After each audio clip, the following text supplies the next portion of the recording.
സംഗീതത്തിന്റെ മറ്റു വശങ്ങളെക്കുറിച്ച് എനിക്ക് പറയാൻ അറിയില്ല. ശ്രുതി ശരിയായിരുന്നു, രാഗം ശരിയായിരുന്നു, രാഗം മാറിപ്പോയോ, താളം മാറിപ്പോയോ എന്നും എനിക്ക് പറയാൻ അറിയില്ല. ആ അറ്റംപ്റ്റ് ഈ കുട്ടി നടത്തി എന്നുള്ളതാണ്. അത് ശ്രദ്ധിക്കപ്പെടേണ്ട ഒരു കാര്യമാണ്. ഒരു ഗായികയുടെ പാട്ട് തിരഞ്ഞെടുക്കാതെ SPGയുടെ പാട്ട് തന്നെ തിരഞ്ഞെടുത്തു എന്നുള്ളത് അത് എന്നെപ്പോലെ സംഗീതത്തെപ്പറ്റി അറിഞ്ഞുകൂടാത്ത ചെവികൾക്ക് സുഖിക്കുന്ന രീതിയിൽ ആ കുട്ടി പാടി എന്നുള്ളതാണ്. പക്ഷെ എന്റെ വ്യക്തിപരമായ അഭിപ്രായം, എനിക്കിഷ്ടം യദു എന്ന് പറഞ്ഞ പയ്യന്.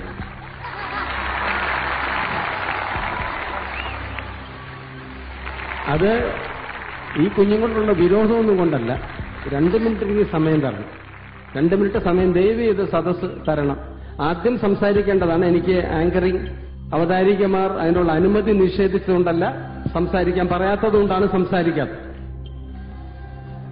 അപ്പൊ ഇത്തരം കാര്യങ്ങളിൽ ഞാൻ ആദ്യമായി അഭിനന്ദിക്കുന്നത് 3 ജഡ്ജസ്, എസ്പെഷ്യലി സുജാത, വേണുഗോപാൽ. അവരുടെ സ്നേഹമസൃണമായ പെരുമാറ്റവും ക്ഷമയും തെറ്റുകുറ്റങ്ങൾ സ്നേഹത്തോടുകൂടി കുഞ്ഞുങ്ങൾക്ക് പറഞ്ഞു കൊടുക്കാനുള്ള മനസ്ഥിതി, അതവർ ഈ പ്രോഗ്രാമിൽ മൊത്തം മിസ്റ്റേക്കുകൾ വന്നാൽ കളിയാക്കാതിരിക്കുകയും അത് തീർച്ചയായിട്ടും റെക്ടിഫൈ ചെയ്യണം എന്ന് സത്യത്തിൽ അവർ രണ്ടുപേരും ഗുരുനാഥരുടെ സ്ഥാനമാണ് എനിക്ക് തോന്നിയിട്ടുള്ളത്. ഇതര റിയാലിറ്റി ഷോകളെ സംബന്ധിച്ച് ഏറ്റവും വിശിഷ്ടമായുള്ളൊരു കാര്യം, അവർ വിധികർത്താക്കൾ തന്നെയായിരുന്നു, ഗുരുക്കന്മാരായ വിധികർത്താക്കൾ. അല്ലാതെ മത്സരത്തിലുള്ള പാളിച്ച കൊണ്ട് ഇച്ചിരി അബദ്ധങ്ങൾ പറ്റിയാൽ അത് വെച്ച് പ്രേക്ഷകരെ ചിരിപ്പിക്കാനുള്ള വിഫല ശ്രമമൊന്നും അവർ ചെയ്തിട്ടില്ല എന്നുള്ളതാണ് അവർക്കുള്ള ഏറ്റവും വലിയ ക്രെഡിറ്റ്. രണ്ടാമത്, ഇതിൽ നസറീന, എന്റെ മകളുടെ സ്കൂളിൽ പഠിക്കുകയാണ്, അവളുടെ ഒരു പ്രത്യേകത, അവൾ വിധി പറയാറില്ല എന്നുള്ളതാണ്. മറ്റു സ്ഥലത്ത് വളരെ എക്സിക്റ്റുമായിരുന്നു, very beautiful performance and let us give the full mark to that. Let us go to the judges. അവതാരികയ്ക്ക് ഒരു അധികാരവുമില്ല വിധി നിർണയം നടത്താൻ. അവർ ജസ്റ്റ് എന്താണ് അഭിപ്രായം എന്ന് പറഞ്ഞത് ജഡ്ജസിന് വിടുക എന്നുള്ളതാണ്. And she or he is not suppose to say any comment about the performer. അത് ഇനി മുതൽ ശ്രദ്ധിക്കേണ്ടത് ആവശ്യമാണ്. അവനവന്റെ ജോലി ചെയ്യുക, അതാണ് ഭംഗി. ഇതെനിക്ക് എന്റെ വികാരങ്ങളാണ്. അത് ഈ വേദിയിൽ പറഞ്ഞില്ലെങ്കിൽ ശരിയാവില്ല. നാളെ ആരും ഒന്ന് പറയത്തില്ല, മിസ്റ്റർ ജയറാമും പറയുകയല്ല.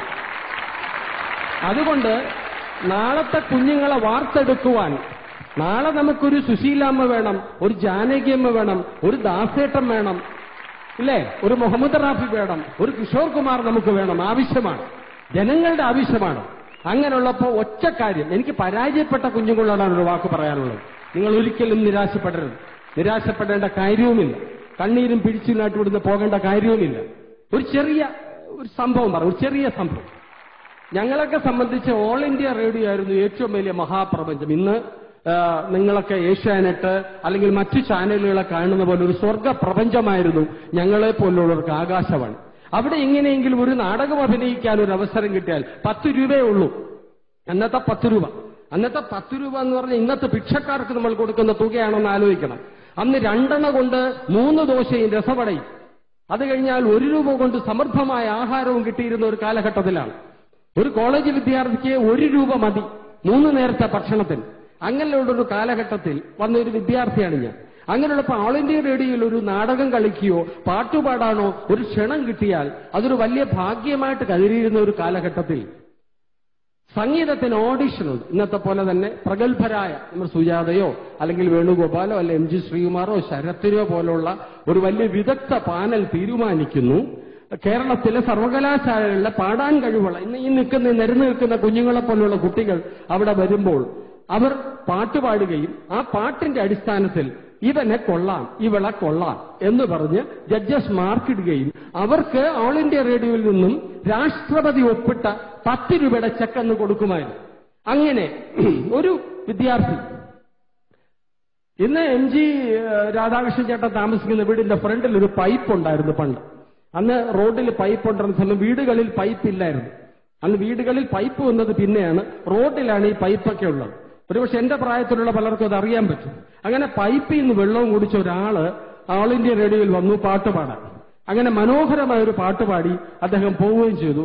പോയ കൂട്ടത്തിൽ അന്നത്തെ പ്രഗത്ഭനായ ജഡ്ജസിൽ ഒരാൾ എഴുതി വെച്ചു, this voice is not good for the microphone എഴുതപ്പെട്ടു. ആ വിദ്യാർത്ഥിക്ക് ഒരിക്കലും പിന്നെ പാടാൻ പറ്റിയില്ല. വർഷങ്ങൾ കഴിഞ്ഞ് അദ്ദേഹമാണ് ഗാനഗന്ധർവൻ യേശുദാസ്. അതുകൊണ്ട് ഈ വേദിയിൽ നിന്ന് ഇറങ്ങിപ്പോയ കുഞ്ഞുങ്ങൾ ഒരിക്കലും നിരാശരാകേണ്ട കാര്യമില്ല. കുപ്പയിൽ കിടക്കുന്ന മാണിക്യം എന്നും മാണിക്യം തന്നെയാണ്. അതെത്തേണ്ട സ്ഥാനങ്ങളിലെത്തി. ഇവരാരുമല്ല വിധികർത്താക്കൾ, ദൈവം തന്നെയാണ് വിധികർത്താവ്. അവൻ തീരുമാനിക്കും ആരാണ്, എന്താണ്, എപ്പോ, എങ്ങനെയെന്നുള്ളത്. അതുകൊണ്ട് ആ വിശ്വാസത്തോടുകൂടി ഇതൊരു പ്രോത്സാഹനമായി കാണുക. നിങ്ങളുടെ കഴിവുകൾ ഇവിടെ പരിശോധിക്കാൻ അല്ലെങ്കിൽ പരിശീലിക്കാൻ ഒരു വേദി നിങ്ങൾക്ക് കിട്ടി എന്ന് വിചാരിക്കുക. ഇതിലെ സമ്മാനമോ സമ്മാന തുകയോ ആയിരിക്കരുത് ഒരിക്കലും നിങ്ങളുടെ ലക്ഷ്യം. ഒരു ഭവനം കിട്ടാൻ വേണ്ടി ഒരിക്കലും ഇങ്ങനെ പാടി മരിക്കേണ്ട കാര്യമില്ല. നിങ്ങൾ പ്രതിഭയുള്ളവനാണെങ്കിൽ ഭവനങ്ങൾ നിങ്ങൾക്ക് വന്നു ചേരും, ഇഷ്ടംപോലെ വന്നു ചേരും. അതുകൊണ്ട് നിരാശപ്പെടാതെ മുമ്പോട്ട് പോകുക. ഇതൊക്കെ നിങ്ങളുടെ ചാലഞ്ച് എങ്ങനെ പ്രകടിപ്പിക്കണം എന്നുള്ള വേദിയാണ്. അതിൽ 100% ജഡ്ജസും വിധികർത്താക്കളും ബഹുമാന്യായ അവതാരികയൊക്കെ അതിന് പങ്കുചേരുന്നു. അക്കൂട്ടത്തിൽ എന്റെ അഭിപ്രായങ്ങൾ 1-2 സ്വന്തമായിട്ട് ഇത്തരം അവസരങ്ങൾ എനിക്ക് കിട്ടുള്ള അഭിപ്രായങ്ങൾ പറയാം. നമുക്ക് വേണ്ടത് വിധികർത്താക്കളുടെ വാക്കാണ്. അതിനുമുമ്പ് ഒരക്ഷരം ആരും ഒരു വേദിയിലും സംസാരിക്കുവാൻ പാടില്ല. അത് നിർബന്ധമാണ്. ഏത് ഷോയ്ക്കും അത് നിർബന്ധമായിട്ട് പാലിക്കണം. അഴിച്ചുവിടുക എന്നുള്ള ഒരു പ്രവണത ശരിയാവില്ല. ഒരളവ് വരെ സഹിക്കാം, അത് കഴിഞ്ഞാൽ അരോചകം തന്നെയാണ്. അതുകൊണ്ട് ദയവീത് അത്തരം കാര്യങ്ങൾ ചിന്തിക്കുകയും പ്രവർത്തിക്കുകയും ചെയ്യുക. പുതിയ ഭാവിയിൽ നമുക്കൊരു മുഹമ്മദ് റാഫി, കിഷോർ കുമാർ, യേശുദാസ്, മുകേഷ്, സൗന്ദരരാജൻ ഒക്കെ നമുക്ക് വേണം. SPG ഒക്കെ വേണം, ജാനകി അമ്മ വേണം, സുശീലാമ്മ വേണം. അങ്ങനെ ഉണ്ടെങ്കിൽ അവരെ നല്ല രീതിയിൽ അത്യാഗ്രഹങ്ങൾക്ക് വഴിപ്പെടാതെ കോടികൾക്ക് വേണ്ടി പാടുന്നതിലപ്പുറം ജനകോടികൾക്ക് വേണ്ടി അവർ പാടട്ടെ. അവരാണ് തീരുമാനിക്കുന്നത് ആരാണ് നാളത്തെ ഗായകർ എന്നുള്ളത്. നന്ദി, നമസ്കാരം. ഈ വേദിയിൽ സമ്മാനം കിട്ടിയ എല്ലാ പ്രതിഭകളെയും ഞാൻ അഭിനന്ദിക്കുന്നു. എനിക്കൊരു അവസരം കിട്ടിയതിൽ ഏഷ്യാനെറ്റിലെ എല്ലാ ജീവനക്കാരെയും, എല്ലാ മിസ്റ്റർ മാധവൻ എന്റെ സുഹൃത്താണ് അടക്കം ഞാൻ നന്ദിയുള്ളവനാണ്. വല്ലപ്പോഴുമൊക്കെ എന്നെപ്പോലുള്ളവരെയൊക്കെ ഒന്ന് വിളിക്കണം ഇത്തരം കാര്യങ്ങൾ. എന്നെ ജഡ്ജായിട്ട് വിളിച്ചു 2 ഷോയ്ക്ക്. ഞാൻ പറഞ്ഞു സംഗീതത്തെപ്പറ്റി എനിക്ക് പറയാൻ അറിയില്ല, ഞാൻ പാട്ടുകാരനല്ല, ഞാനൊരു ശ്രോതാവ് മാത്രമാണ്. അതുകൊണ്ട് ആധികാരികമായിട്ട് എനിക്ക് അതിനെക്കുറിച്ച് പറയാൻ സാധിക്കില്ല. ക്ഷണമുണ്ടായിരുന്നുണ്ട്, 100% ക്ഷണമുണ്ട്. മഞ്ജു സ്റ്റാർ സിംഗറിലേക്ക് ഉണ്ടായിരുന്നു, സ്റ്റാർ സിംഗറിലേക്ക് ഉണ്ടായിരുന്നു. പക്ഷെ അവിടെ വന്നിട്ട് ഫെന്റാസ്റ്റിക്, നന്നായിരുന്നു, ഗംഭീരമായിട്ട് പാടി. രാഷൻ എന്നെ ശ്രീകുമാർ പറഞ്ഞതുപോലെ അതുപോലെ തന്നെയായിരുന്നു എന്റെ അഭിപ്രായം. അങ്ങനെ അഭിപ്രായം പറയാൻ എന്നെ കിട്ടില്ല, എനിക്ക് ബുദ്ധിമുട്ടാണ്. കൊള്ളില്ല തന്നെ, കൊള്ളാമെങ്കിൽ കൊള്ളാം. എനിക്കിഷ്ടപ്പെട്ട ആരെന്ന് ചോദിച്ചാൽ യദു തന്നെയാണ്. വല്ലപ്പോഴും പാട്ട് കേട്ടിട്ടുണ്ട്, അത് വേറെ വിഷയം. എന്റെ വിഷയം അവന് സമ്മാനം കിട്ടണമെന്നൊന്നുമില്ല. ഞാനൊരു ചടങ്ങിൽ നിന്ന് വന്നപ്പോൾ ഒരു 9:30 മണിക്ക് ഒരു 8:30 മണിക്ക് ഒരു ചടങ്ങിൽ ഞാൻ നിൽക്കുകയായിരുന്നു. ഞാൻ ആകസ്മികമായിട്ട് വേദിയിൽ പറയാനിടയായി, എന്റെ ഇന്നത്തെ പ്രോഗ്രാം സമ്മാനദാനത്തിന് പോവാണ് സാറേ, ആ യദുവിന് കൊടുക്കാൻ പറയണം കേട്ടോ. കുറെ വീട്ടമ്മമാരും കുറെ ആൾക്കാരും ഒക്കെ പറഞ്ഞാണ്, കുറ്റം പറയുകയല്ല. പക്ഷേ who is the public, what is the public and what they decide, it will come out. ഇവിടെ അല്ല വിഷയം. അതുകൊണ്ട് അതാണ് ഏറ്റവും വലിയ കാര്യം. ഏറ്റവും ജനാധിപത്യ രീതിയിൽ വർത്തിക്കുന്ന ഒരു സംസ്ഥാനവും രാജ്യവുമായതുകൊണ്ട് ജനങ്ങളാണ് ഗായകരെ സൃഷ്ടിക്കുന്നതും ജനങ്ങളാണ് എന്നെയും ജയകുമാറിനെ സൃഷ്ടിക്കുന്നതും. നിങ്ങൾ തന്നെയാണ് ഞങ്ങളെ നശിപ്പിക്കുന്നതും തകർക്കുന്നതും. അതിനുള്ള പൂർണ്ണ അവകാശം നിങ്ങൾക്ക് തന്നിരിക്കുന്നു. ഹാപ്പി ഓണം. നന്ദി, നമസ്കാരം. എന്നോട് സംസാരിക്കാൻ പറഞ്ഞതായിരുന്നു.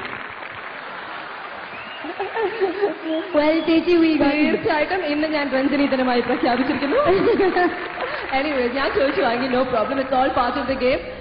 ഇനി നമുക്ക് we will carry on with job at hand.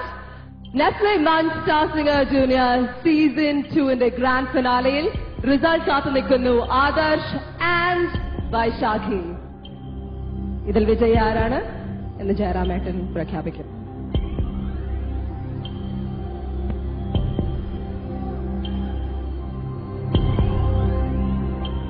ആരായാലും രണ്ടുപേരും വളരെ നന്നായി